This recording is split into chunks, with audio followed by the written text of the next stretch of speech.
The arrival. The gleaming spires of the Galactic Medical Academy rose like crystalline fingers against the amber sky of Zeta Proxima IV. It was a beacon of healing and knowledge, drawing aspiring medical professionals from across the known universe. Species from 1,000 worlds mingled in its hallways, each bringing unique physiologies and perspectives to the study of medicine. On this particular day, however, the usual buzz of excited chatter had been replaced by a tense silence. Word had spread quickly through the campus. A human was joining their ranks. Dr. Xintala, the Academy's lead instructor in xenobiology, paced nervously in her office. Her 4 tentacles twisted around each other, a sure sign of anxiety in her species. She had petitioned against accepting a student from Earth, arguing that the planet's classification as a death world made its inhabitants too dangerous to integrate with the general population. But the Academy's board had overruled her, citing the need for diverse perspectives in medical training. A soft chime interrupted her worried musings. "The new student has arrived, Doctor," her assistant's voice announced through the comm system. Xintala took a deep breath, steeling herself. "Send her in."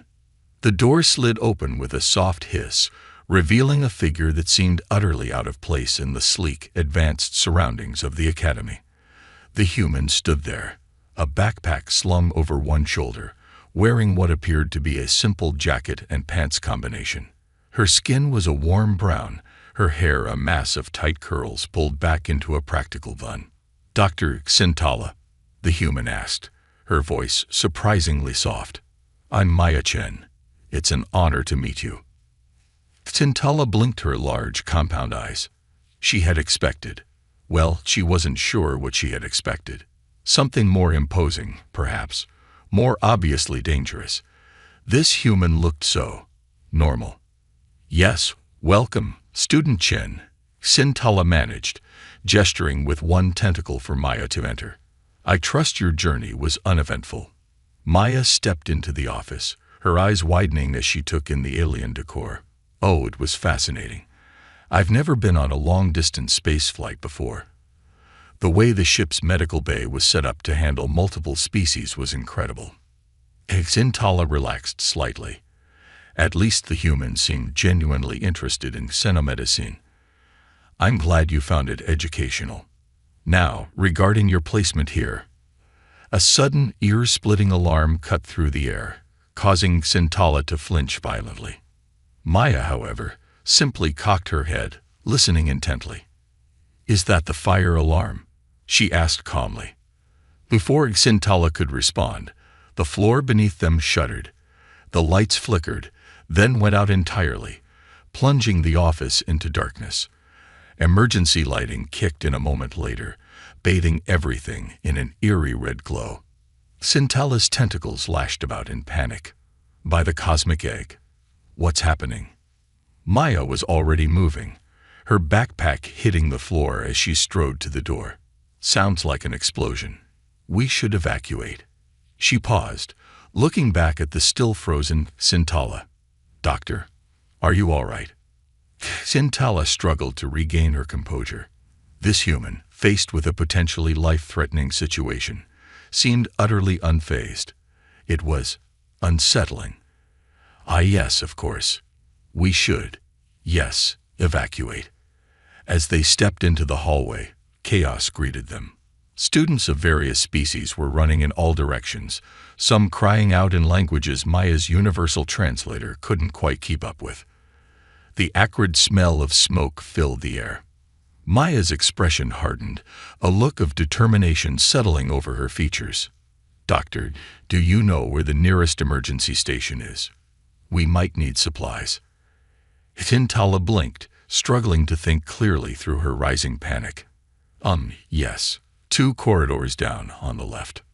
"Right," Maya nodded. "Let's go." As they made their way through the panicked crowd, Maya's demeanor changed subtly. She moved with purpose, her eyes constantly scanning their surroundings. When a young Trekid student stumbled, its 6 legs tangling together in fear, Maya scooped it up without breaking stride. "It's okay," she murmured to the trembling alien. "We're going to get out of here." They reached the emergency station, a sleek panel built into the wall. Maya set the Trekid down gently, then turned to Xintala. "How do we open this?" Xintala pressed her tentacle against a sensor, and the panel slid open to reveal an array of equipment. Maya quickly scanned the contents, grabbing what looked like a portable air filtration unit and a first aid kit. "Good," she nodded. "Now where's the nearest exit?"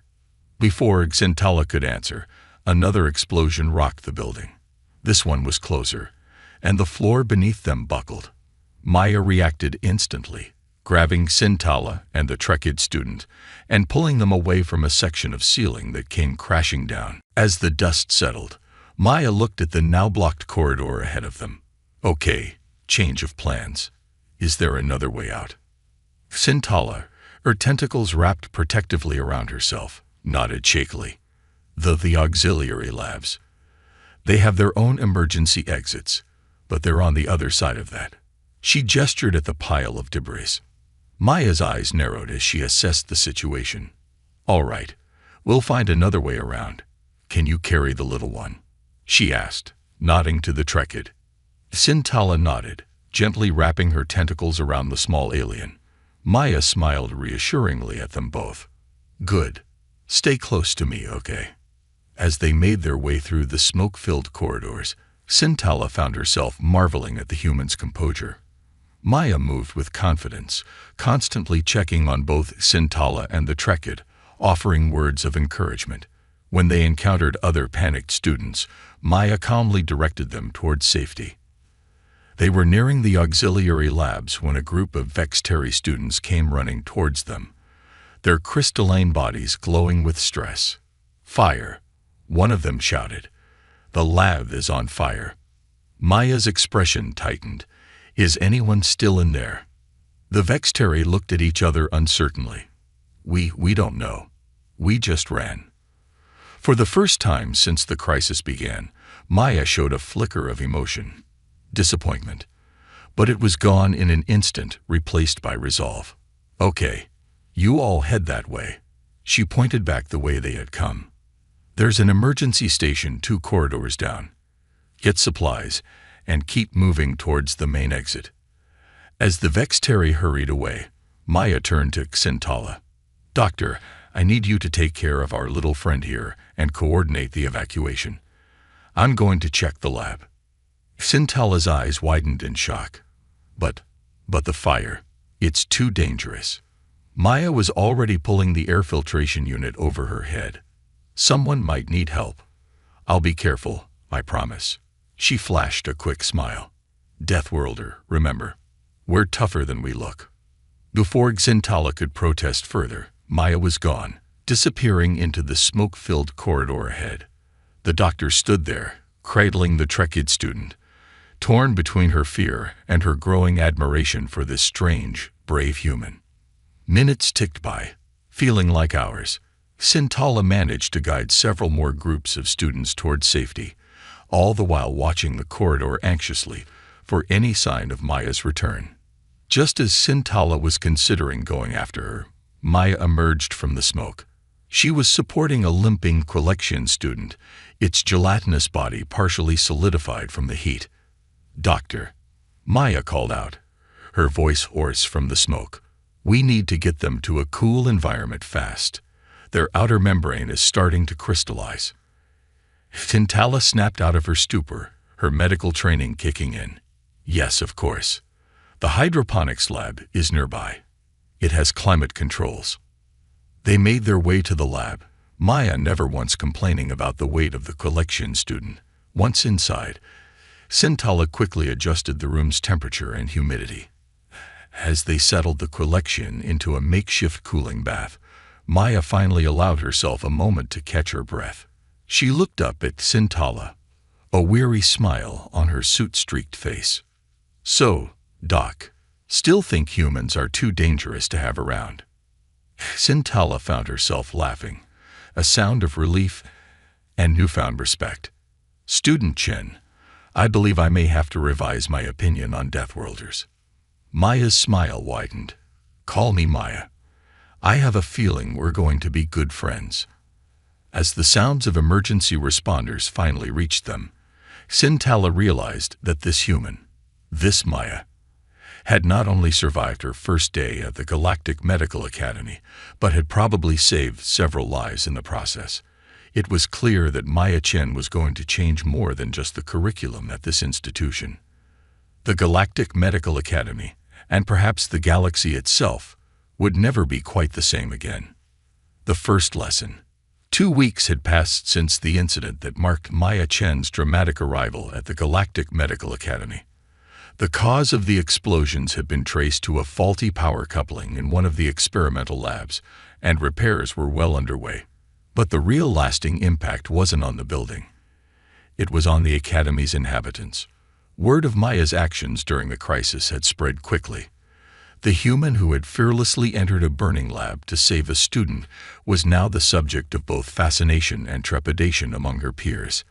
As Maya made her way to her first official xenomedicine class, she could feel the eyes of her fellow students on her. The lecture hall was a marvel of alien architecture, with tiered seating that accommodated a wide variety of body types. Maya took a seat near the front, trying to ignore the whispers and chirps that followed her. A gelatinous globulon oozed away from her, its translucent body rippling with what might have been fear. On her other side, a Vexteri student, one of those she had helped evacuate, gave her a crystalline nod of acknowledgement. Professor Zilksnath entered the room, his tentacles swaying gently as he moved to the central podium. The Cephalon instructor's skin shifted through a rainbow of colors before settling on a professional shade of blue. Welcome, students, to Advanced Xenomedicine 101, Zilksnath began, his voice resonating through the room. Today, we will be discussing emergency first aid techniques for a variety of species. Maya leaned forward, her eyes bright with interest. This was exactly why she had come to the Academy, to learn how to help beings from across the galaxy. As Zilksnath began to outline basic triage procedures for energy-based lifeforms, Maya's hand shot up. The professor paused, his skin rippling with surprise. Yes, Student Chen. Professor, I was wondering if we could also discuss some techniques from Earth, Maya said, her voice clear and confident. We have some methods that might be applicable across species. A murmur ran through the class. Zilksnath's skin shifted to a curious yellow. I suppose that could be educational. What did you have in mind? Maya stood up, moving to the front of the class with purposeful strides. Well, for starters, there's CPR, cardiopulmonary resuscitation. It's a technique we use when someone's heart has stopped beating. She turned to face her classmates, who were watching her with a mix of curiosity and apprehension. I'll need a volunteer, someone with a relatively humanoid chest cavity, if possible. There was a long moment of silence before the Vexteri student who had nodded to her earlier raised a crystalline appendage. I will volunteer, it chimed hesitantly. Maya smiled warmly. Thank you. Don't worry, this won't hurt. As the Vexteri made its way to the front, Maya turned to Zilksnath. Professor, do we have any practice dummies? Zilksnath gestured to a storage unit, and Maya quickly retrieved a multi-species medical dummy. She positioned it on the floor, then turned to address the class. Okay, so the first step in CPR is to check for responsiveness, Maya explained. She demonstrated by gently shaking the dummy's shoulder. If there's no response, you check for breathing. She leaned down, placing her ear near the dummy's mouth. No breathing. That's when you start chest compressions. Maya positioned her hands on the center of the dummy's chest. You want to compress the chest about 2 inches deep at a rate of 100 to 120 compressions per minute. She began demonstrating, her movements precise and rhythmic. The class watched in stunned silence as Maya continued the compressions, not even breaking a sweat. In a real situation, you'd continue this until help arrives or you're physically unable to continue, Maya explained between breaths. It's exhausting, but it can keep oxygenated blood flowing to the brain until proper medical help can restart the heart. She stopped, looking up at her classmates. Most of them looked shocked. A few seemed intrigued, and one blobulon in the back had turned a sickly shade of green. "Any questions so far?" Maya asked brightly. Trekid student raised one of its 6 legs. "Isn't that extremely violent? Surely such force would cause internal damage." Maya nodded seriously. "It can, yes. Broken ribs are not uncommon, but the alternative is death, so it's a risk we're willing to take." The class erupted into murmurs of disbelief. Zilksnath's skin had turned a pale, shocked white. "Student Chen," he said, his voice slightly shaky, "perhaps we should move on to less invasive techniques." Maya grinned. "Oh, sure. Let me tell you about the Heimlich maneuver. It's what we use when someone's choking."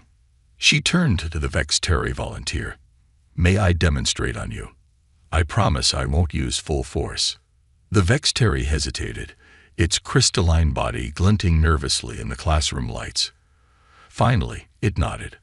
"I suppose so." Maya positioned herself behind the Vexteri. "So if someone is choking, you stand behind them like this. You make a fist with one hand, cover it with the other, and position them just above the navel, or whatever the equivalent is for the species in question." She mimicked the motion, careful not to actually apply pressure to the Vexteri's delicate structure. Then you perform quick upward thrusts, like this. The goal is to create enough pressure to dislodge whatever is stuck in the airway. The class watched in a mixture of horror and fascination.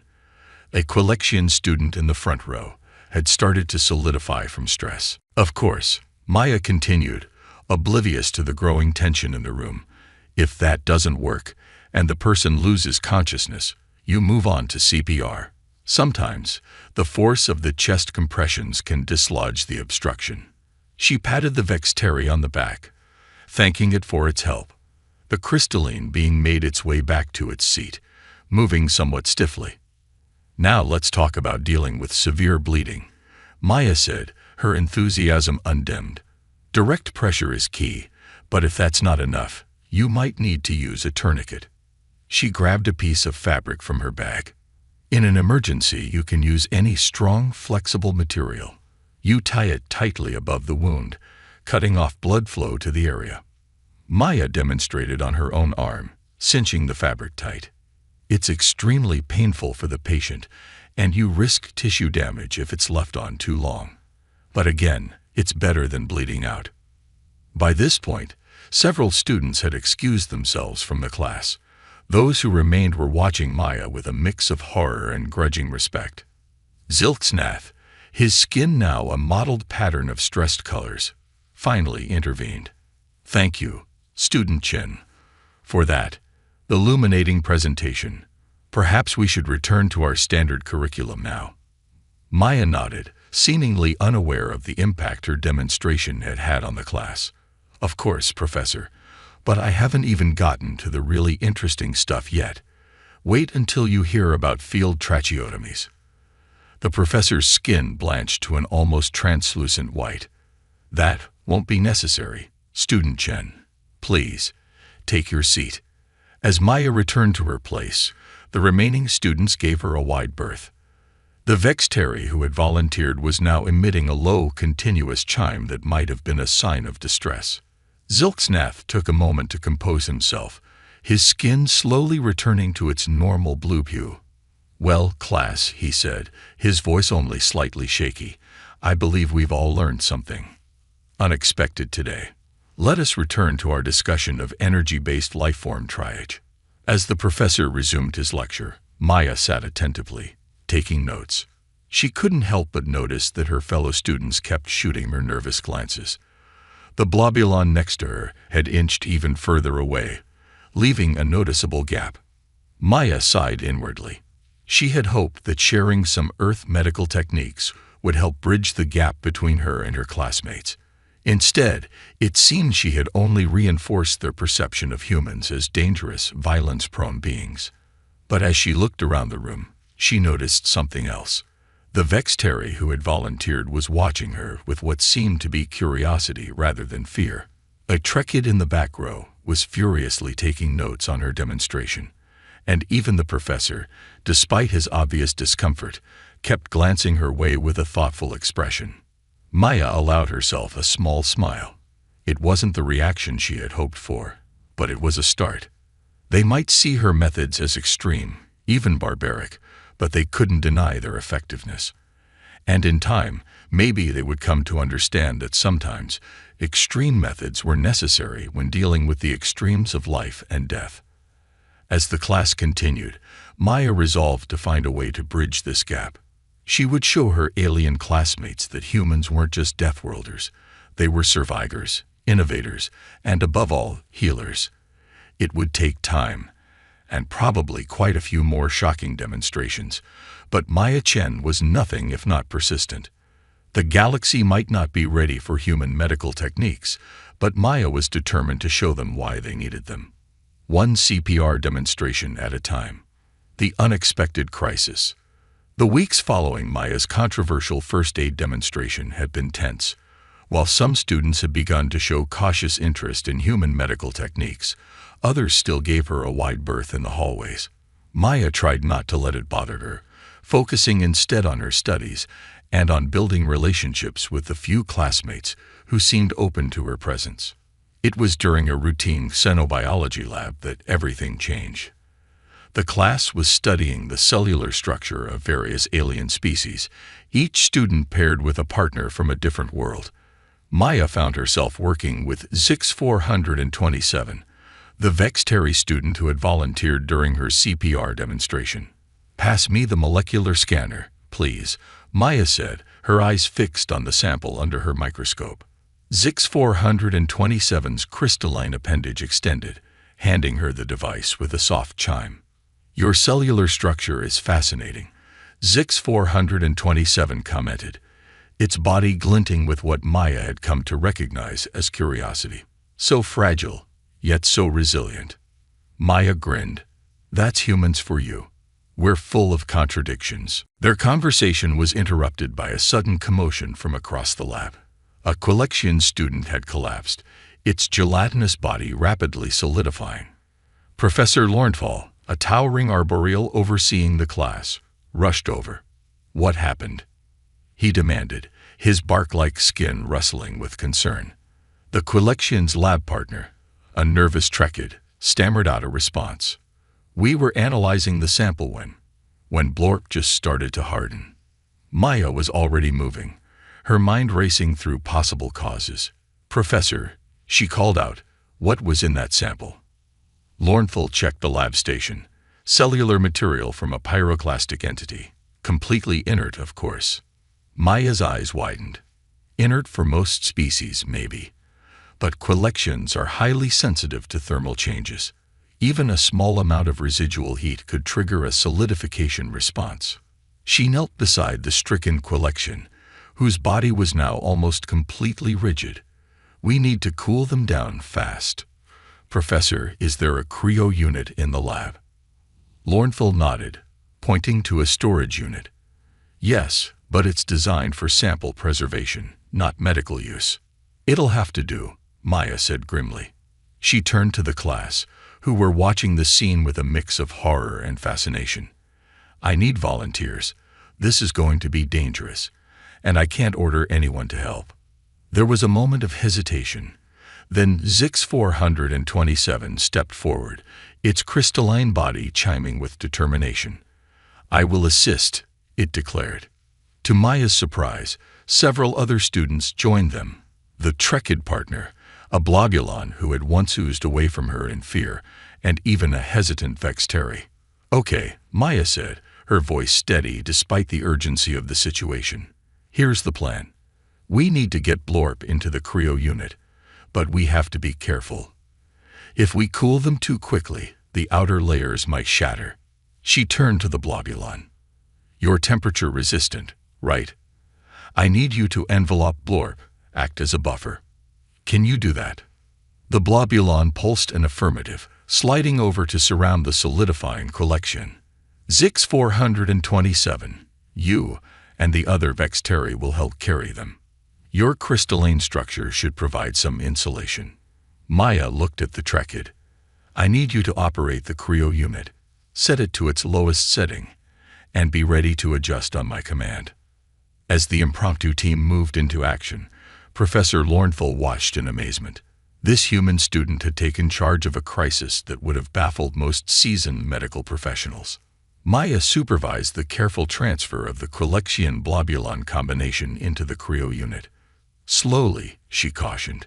We don't want any sudden temperature changes. As the unit hummed to life, Maya kept a close eye on the readouts. Trekid. Sorry, I don't know your name. I need you to increase the cooling rate by 0.5 degrees every 30 seconds. The Trekid complied, its 6 legs moving in a blur over the controls. I'm click-tick-tick. It chittered nervously. Will this really save Blorp? Maya nodded, her eyes never leaving the monitors. If we do it right, yes. The key is to reverse the solidification process gradually. Minutes ticked by, feeling like hours. The entire class watched in tense silence as Maya directed the delicate operation. Slowly, almost imperceptibly, the Quillexian's rigid form began to soften. It's working. Zix 427 chimed softly, its crystalline body vibrating with what might have been relief. Maya allowed herself a small smile. We're not out of the woods yet. Click-tick-tick, start decreasing the cooling rate. Same pace, 0.5 degrees every 30 seconds.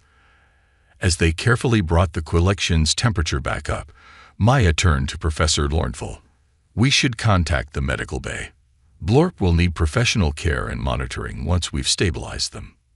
The professor nodded, still somewhat dazed by the rapid turn of events.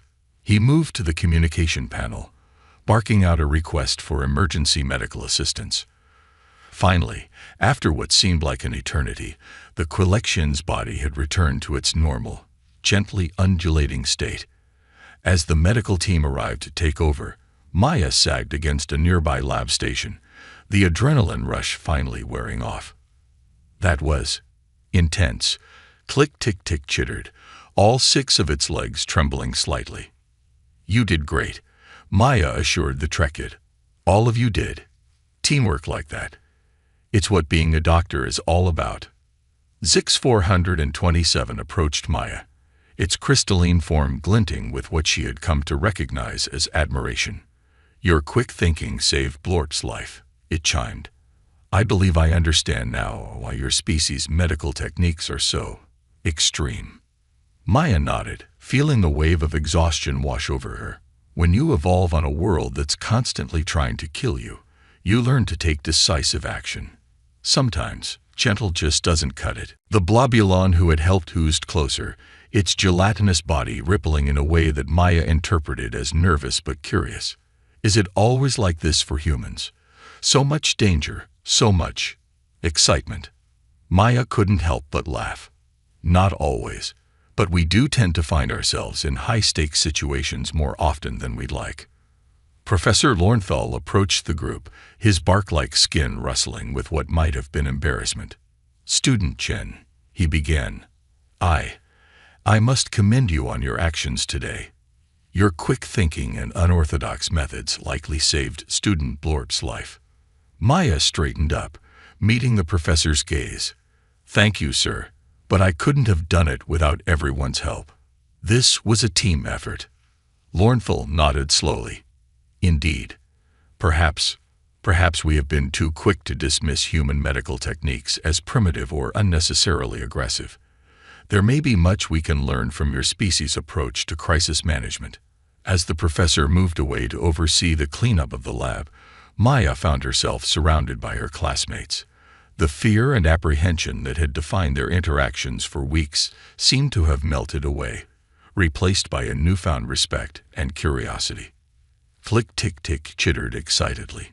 Maya, do you think you could teach us more about human emergency response techniques? Not the, violent parts, but the decision-making process. Zix 427 chimed in agreement. Yes, your ability to assess and act in a crisis situation is most impressive. We would be honored to learn from you. Maya looked around at the eager faces and other sensory appendages of her classmates. For the first time since arriving at the Galactic Medical Academy, she felt truly accepted, not as a dangerous oddity, but as a valuable member of the team. "Of course," she said, smiling broadly. "I'd be happy to share what I know. And I'm sure there's plenty I can learn from all of you as well." As the students began to excitedly discuss plans for an informal study group, Maya caught sight of Dr. Xintala watching from the doorway. The xenobiology instructor gave her a tentacle wave and a nod of approval before slipping away. Maya felt a warmth spread through her chest. She had come to the academy hoping to learn how to heal beings from across the galaxy. Instead, she was teaching them, bridging the gap between Earth and the stars one medical emergency at a time. As she turned back to her enthusiastic classmates, Maya knew that this was just the beginning. There would be more challenges ahead, more opportunities to prove the value of humanity's unique perspective. But for now, standing in a lab filled with beings from a dozen different worlds, all united by a shared dedication to healing, Maya Chen felt like she was exactly where she belonged. The galaxy might not be ready for all of humanity's medical techniques, but it was starting to understand why they were necessary. And that, Maya thought with a grin, was a pretty good start. The aftermath. In the days following the lab incident, the atmosphere at the Galactic Medical Academy shifted dramatically. Maya found herself at the center of a whirlwind of attention, both positive and negative. As she walked into the main lecture hall for the weekly assembly, she could feel the eyes of hundreds of alien students upon her. Chancellor Voxelarian, a towering celestial being composed of swirling gases and twinkling lights, floated at the podium. His voice reverberated through the hall, a symphony of tones that the universal translators struggled to keep up with. "Students, faculty, esteemed guests," the Chancellor began, "we are gathered here today to discuss the recent events in Professor Lornfell's Xenobiology Lab and their implications for our curriculum and interspecies relations." Maya shifted uncomfortably in her seat. She hadn't expected her actions to become a topic of official discussion. "As you all know," Voxelarian continued, his gaseous form shimmering with what might have been excitement, "Student Maya Chen, our exchange student from Earth, took charge of a potentially fatal situation and successfully saved the life of student Blorp using unconventional methods." A murmur ran through the crowd. Maya could see Blorp near the front, its gelatinous form rippling with what she hoped was appreciation. "This incident has sparked a heated debate among our faculty and the wider galactic community," the Chancellor said. "Some argue that human medical techniques are too aggressive, too risky to be incorporated into our standardized practices. Others believe that we have much to learn from the Terran approach to crisis management." Maya felt a gentle tap on her shoulder. She turned to see Zix 427 sitting beside her, its crystalline form glinting supportively. "Do not worry," the Vextari chimed softly. "Many of us stand with you." Maya smiled gratefully, then returned her attention to the Chancellor. "We have invited several experts to share their perspectives," Voxelarian announced. "First, we will hear from Dr. Kralvix, head of the Galactic Health Organization." A holographic image appeared next to the Chancellor, showing a being that looked like a cross between a squid and a computer server. Its tentacles waved agitatedly as it spoke. "The techniques demonstrated by the human student are barbaric." Dr. Kralvix's voice boomed through the hall. "Deliberately causing physical trauma in the name of healing. It goes against everything we stand for as medical professionals." Maya clenched her fists, fighting the urge to argue. She knew she had to let the process play out. Furthermore, the holographic doctor continued, "Allowing such aggressive methods to be taught alongside our refined, scientifically proven techniques could lead to a dangerous shift in medical philosophy across the galaxy. We cannot risk." "If I may interject," a new voice cut in. Maya looked up to see Professor Lornfell step forward, his bark-like skin rustling with determination. "Chancellor, esteemed colleagues," the arboreal began, "I was present during the incident in question. What I witnessed was not barbarism, but quick thinking and adaptability in the face of a unique crisis. Student Chen's actions saved a life that our standard protocols may well have lost. A buzz of conversation swept through the hall. Maya felt a surge of gratitude towards the professor. Moreover, Lornthal continued, this incident has highlighted a significant gap in our emergency response training. We have become so reliant on specialized equipment and species-specific procedures that we've lost the ability to improvise effectively. Dr. Kralvik's hologram flickered indignantly. Are you suggesting we abandon centuries of refined medical knowledge in favor of primitive brutality? Not at all, Lornthal replied calmly. I'm suggesting we expand our knowledge, incorporate new perspectives. The galaxy is vast and unpredictable. We need doctors who can think on their feet, who aren't afraid to take calculated risks when the situation demands it. The debate continued, with various faculty members and invited experts weighing in. Maya listened intently, noting the mix of fear, curiosity, and grudging respect in their arguments. Finally, Chancellor Voxelarian raised a gaseous tendril for silence. We have heard compelling arguments from both sides, the Chancellor said. But perhaps we should hear from the student at the center of this controversy. Student Chen, would you care to address the assembly? Maya felt her heart leap into her throat. This was her chance to make a real difference, to bridge the gap between human and alien approaches to medicine. She stood slowly, feeling the weight of countless alien gazes upon her. Thank you, Chancellor, she began, her voice steady despite her nerves. I understand the concerns about human medical techniques. Viewed from the outside, they can seem harsh, even violent. But you have to understand the context they come from. She took a deep breath, then continued. Earth is a planet of extremes. We face natural disasters, rapidly spreading diseases, and countless daily dangers that have shaped our approach to emergency medicine. We don't cause trauma for the sake of it. We do what's necessary to preserve life in the face of immediate threats. Maya looked around the hall, meeting the eyes and other sensory organs of her fellow students. But that's not to say we can't learn from your methods as well. The precision of Vexteri's cellular manipulation, the Blobulon's incredible adaptability, the Quilexian's temperature regulation. All of these have applications that could revolutionize human medicine. She smiled, warming to her theme. That's why cultural exchange programs like this are so important. We each have so much to learn from one another. By combining our knowledge, our different perspectives, we can create a new approach to medicine that's greater than the sum of its parts. A thoughtful silence fell over the assembly. Even Dr. Kralvik's hologram seemed to be considering her words. Well said, Student Chen. Chancellor Voxelarian's melodious voice broke the silence. Your perspective is illuminating. Perhaps there is indeed value in finding a middle ground between our approaches. The Chancellor's gaseous form swirled thoughtfully. I propose the formation of a new committee, tasked with exploring the potential integration of Terran emergency techniques into our curriculum. This committee will include faculty members, galactic health officials, and he paused for effect, Student Chen herself, as our resident expert on human medicine. A chorus of surprised murmurs and excited chimes filled the hall. Maya stood there, stunned by the unexpected turn of events. Chancellor, Dr. Kralvik's hologram sputtered. Surely you can't be serious. Allowing a student, a human student, to influence galactic medical policy. I am quite serious, Doctor, Voxelarian replied, a hint of amusement in his multi-tone voice.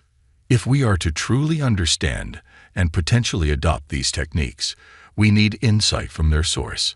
Unless you'd prefer to volunteer for a hands-on demonstration of CPR. A ripple of laughter ran through the crowd. Even some of the more skeptical faculty members seemed to be warming to the idea. As the assembly began to break up, Maya found herself surrounded by a mix of students and faculty, all eager to share their thoughts or ask questions. Zix 427 chimed happily beside her, its crystalline form glowing with pride for its friend. Maya, a familiar voice called out. She turned to see Dr. Xintella approaching, her tentacles waving in what Maya had learned to recognize as a gesture of respect. "I owe you an apology," the xenobiology instructor said. "I was wrong to judge your species so harshly. Your actions have shown us all that there's more to human medicine, and to humans, than we realized." Maya smiled, touched by the admission. "Thank you, Doctor. That means a lot coming from you." As she made her way out of the hall, still fielding questions and congratulations from her peers, Maya felt a sense of accomplishment unlike anything she'd experienced before. She had come to the Galactic Medical Academy hoping to learn, to broaden her understanding of the universe. Instead, she found herself teaching, challenging preconceptions, and potentially reshaping the future of galactic medicine. There would be challenges ahead, she knew. Integrating human techniques into the galactic medical curriculum wouldn't be easy. There would be resistance, setbacks, and probably more than a few shocked alien faces as she demonstrated the more intense aspects of human first aid. But as she looked around at the diverse array of beings surrounding her, crystalline vexteri, gelatinous blobulins, six-legged trekids, and countless others, Maya felt a surge of optimism. This was why she had come here, why she had chosen to pursue medicine in the first place. To heal, to help, to bring beings together across the vast distances of space. One emergency at a time, one startled alien student at a time, Maya Chen was changing the galaxy's perception of humanity. And in doing so, she was opening the door to a future where the best of all worlds could come together to create something truly extraordinary. As she stepped out into the alien sunlight, Maya couldn't help but grin. The galaxy might not be entirely ready for human medicine, but it was certainly ready for Maya Chen, and she was just getting started. The new understanding. 6 months had passed since the fateful assembly that had changed the course of Maya Chen's academic career at the Galactic Medical Academy. The committee formed to explore the integration of human medical techniques into the galactic curriculum had been meeting regularly, and today was the day they would present their findings to the entire academy. Maya stood backstage in the grand amphitheater, her heart pounding with a mixture of excitement and nervousness. She smoothed down her newly issued uniform, a sleek, iridescent garment that somehow managed to look professional on beings of all shapes and sizes. "Nervous, Terran Chen." A melodious voice chimed beside her. Maya turned to see Zix 427, its crystalline form glittering under the soft lights. "A little," Maya admitted with a smile. "This is big, Zix. What we present today could change galactic medicine forever." The vexteri's facets shimmered in what Maya had come to recognize as a reassuring pattern. "You have worked hard for this. We all have. The galaxy is ready for change." Before Maya could respond, Chancellor Voxlarian's gaseous form swirled onto the stage, signaling the start of the presentation. Maya took a deep breath, centering herself. This was it. Esteemed colleagues, honored guests, students of the Galactic Medical Academy. The Chancellor's harmonic tones reverberated through the amphitheater.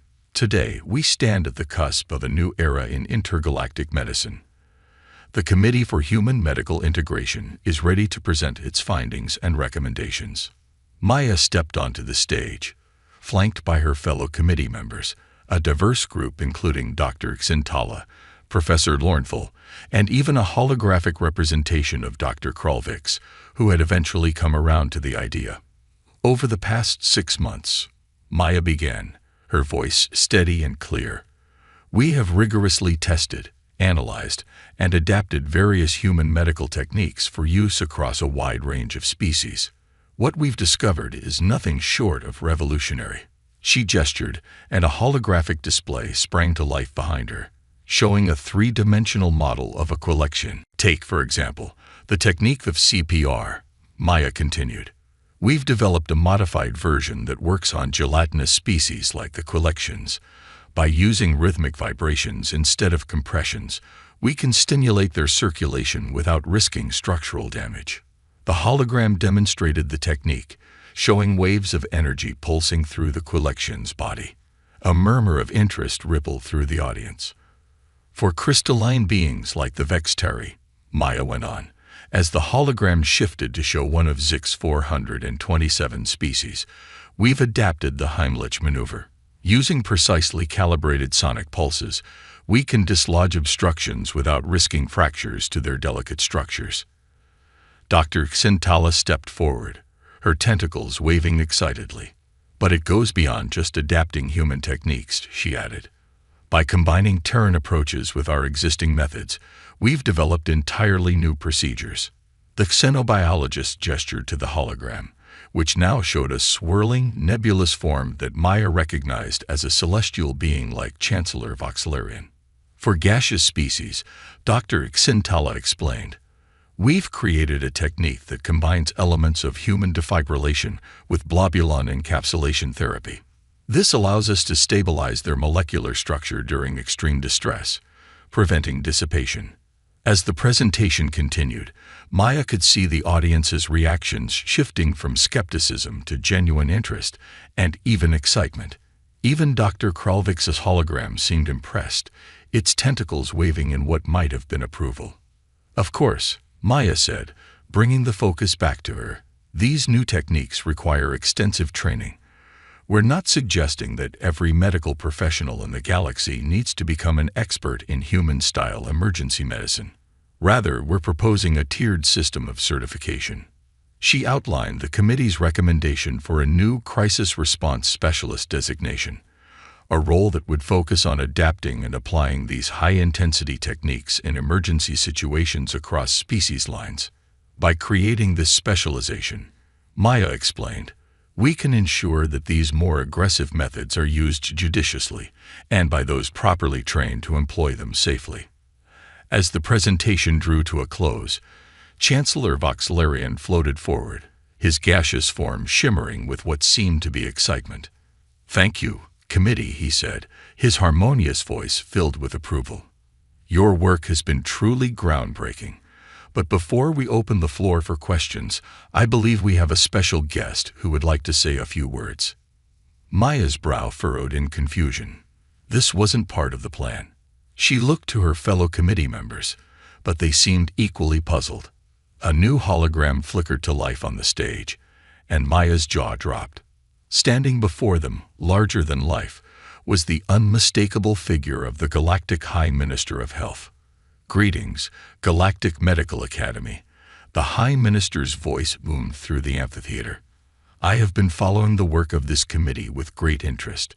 What you have presented today is nothing short of revolutionary. The High Minister's multiple eyes blinked in sequence, a sign of deep thought in their species. For too long, we have allowed our differences to limit our understanding of medicine. We have clung to the belief that gentler is always better. That aggression has no place in healing. Today, you have shown us the error of that thinking. Maya felt a surge of pride and disbelief. Never in her wildest dreams had she imagined her work would reach this level of recognition. Therefore, the High Minister continued, I am here to announce that the Galactic Health Council has unanimously voted to implement your recommendations.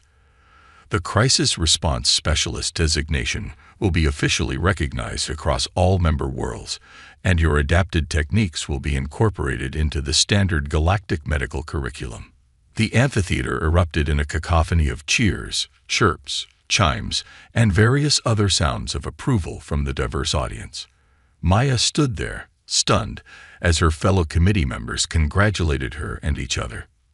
Furthermore, the High Minister added once the noise had died down, we would like to officially extend an invitation to Earth to join the Galactic Health Council as a full member.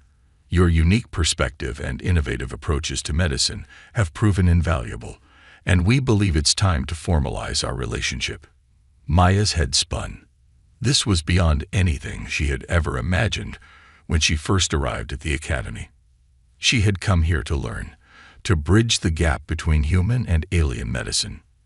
Now, she had helped reshape the very foundation of galactic healthcare. As the ceremony concluded and beings of all species swarmed around her to offer congratulations, Maya felt a tap on her shoulder. She turned to see Blorp, the Quillexian student whose life she had saved all those months ago. Thank you, Blorp burbled, its gelatinous form rippling with emotion, not just for saving me, but for everything you've done since. You've changed things for the better, for all of us. Maya smiled, feeling a lump in her throat. We did it together, she said. All of us. This is just the beginning. Later that evening, as the celebrations wound down, Maya found herself standing on one of the Academy's observation decks, gazing out at the star-filled sky. She thought about how far she had come, how much had changed since that first chaotic day when she arrived. Quite a view, isn't it? Professor Lornful's gravelly voice came from behind her. The arboreal instructor moved to stand beside her, his bark-like skin rustling softly. It's beautiful, Maya agreed. And to think, somewhere out there is Earth. It feels so far away. And yet today, you brought it closer to all of us. Lornful finished. You should be proud, Maya. What you've accomplished here will save countless lives across the galaxy. Maya nodded, feeling a mix of pride and humility. I couldn't have done it without everyone here. The Academy, the students, the faculty. Everyone was willing to learn, to change. Lornful chuckled, a sound like rustling leaves. True, but it took someone like you. Someone willing to challenge our preconceptions, to show us a different way, to make it happen. They stood in companionable silence for a moment, watching the stars twinkle in the vast expanse of space. So, Lornful said finally, what's next for Maya Chen, pioneer of galactic medicine? Maya grinned, her eyes sparkling with excitement. Well, someone's got to start training those crisis response specialists, and I hear Earth's going to need a representative on the Galactic Health Council. As they turned to head back inside, Maya took one last look at the starry sky. She had come to the Galactic Medical Academy as a student, eager to learn about alien physiology and advanced medical techniques. She was leaving as a teacher, having shown the galaxy the value of human resilience, adaptability, and the willingness to do whatever it takes to save a life. The journey hadn't been easy. There had been misunderstandings, cultural clashes, and more than a few shocked alien faces. But in the end, Maya had done more than just integrate human medical techniques into galactic practice. She had brought two vastly different approaches to medicine together, creating something new and powerful in the process. As she stepped back into the bustling halls of the Academy, surrounded by beings of all shapes, sizes, and compositions, Maya Chen knew that this was only the beginning. The galaxy was vast, full of challenges and opportunities, and she was ready to face them all, armed with knowledge, compassion, and a trauma kit that would make any human paramedic proud. The universe might not have been ready for human medicine when she arrived, but thanks to Maya Chen and those who had worked alongside her, it was ready now. And the future of galactic healthcare was looking brighter than ever.